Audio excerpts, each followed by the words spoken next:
Сәлеметсіздер ме? Біз бүгін сіздермен осындай әдемі гүл тоқимыз жемпірге тігуге. Ол үшін бізге қажетті жіп, розовый жіп аламыз. Ақ жіп, крючок 2/5, қайшы. Енді бастаймыз. Бізге мынау тұс жетпей тұр қазір. Осы тұсын тоқимыз. Ол үшін біз жібімізді аламыз. Мына ұшынан ұстап тұрып, мына қолға ораймыз. Және мына ұшын шығарып аламыз. Осыны жібермей тұрып, біз бір петля іліп аламыз. Және тағы да бір воздушный петля ілеміз. Енді накид іліп аламыз дағы. Мына крючоктың ішінен айналдыра бір накидпен тоқып шығамыз. Дәл осындай накидпен біз тағы да 10 петля тоқып аламыз.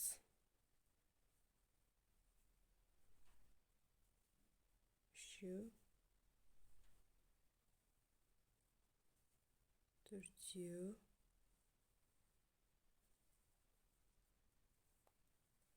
бесеу,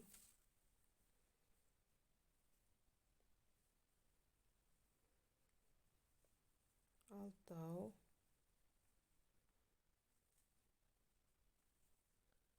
жетеу, сегіз,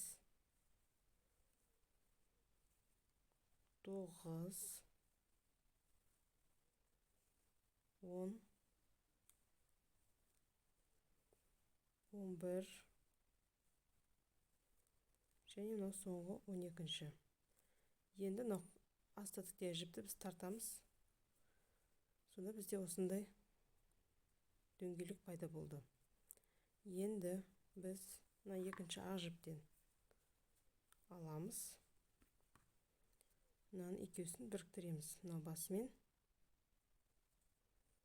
мынау ақ жіп арқылы біріктіреміз.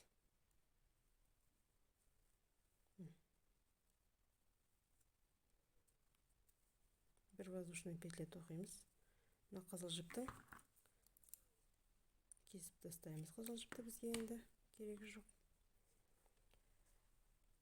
Енді мына екінші петляға біз без накида тоқимыз.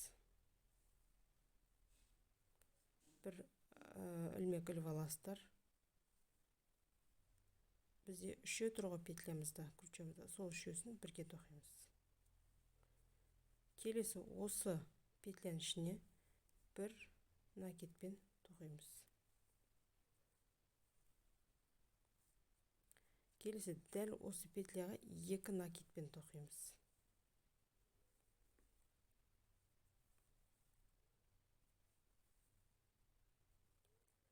Осы петляның ішіне тағы да 2 накидпен тоқимыз.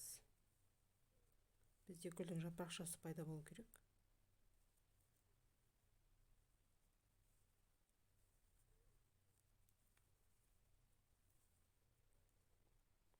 Бір накид іліп аламыз. Тағы да осы петляның ішіне тоқимыз.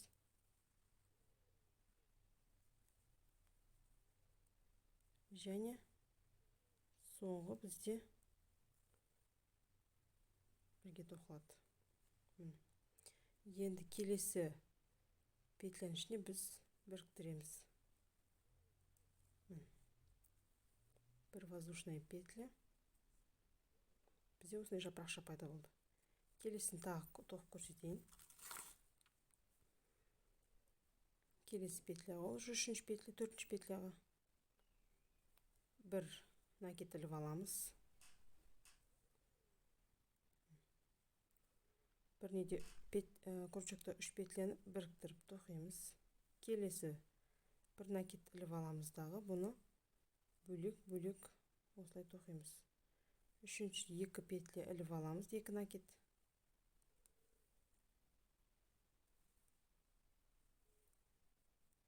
Дәл осы петляға қайтадан осы үшеуін тоқып шығамыз. түсінікті болу үшін.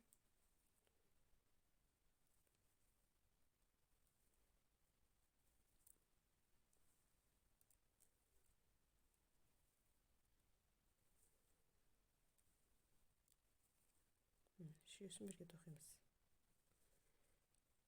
Енді мынау келесі петляға біз тек қана ештеңе тоқымай біріктіреміз. Бір воздушный петля. Көрдіңіздер ғой, 2 жапырақшасы пайда болды. Бізде дәл осылай бізде 6 жапырақша пайда болу керек.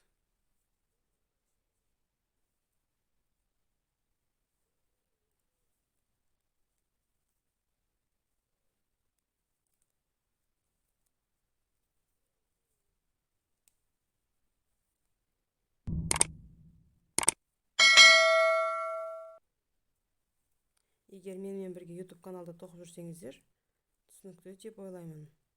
Менің каналым ұнаса, жазылып, лайк, комментарий қалдыруларыңызды сұраймын. Тағы да қызықты видеолар күтіңіздер.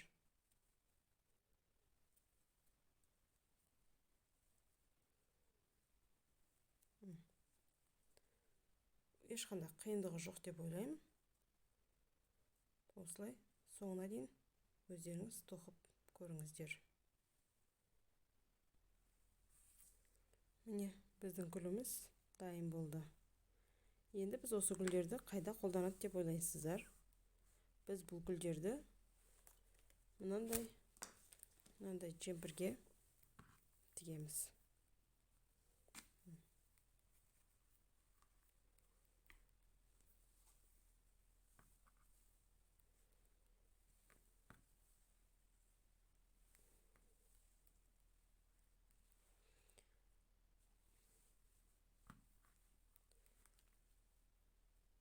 Егер осындай жемпір тоқып үйренгім келеді десеңіздер, комментарийға қалдырыңыздар. Видеосын саламын. Сау болыңыздар.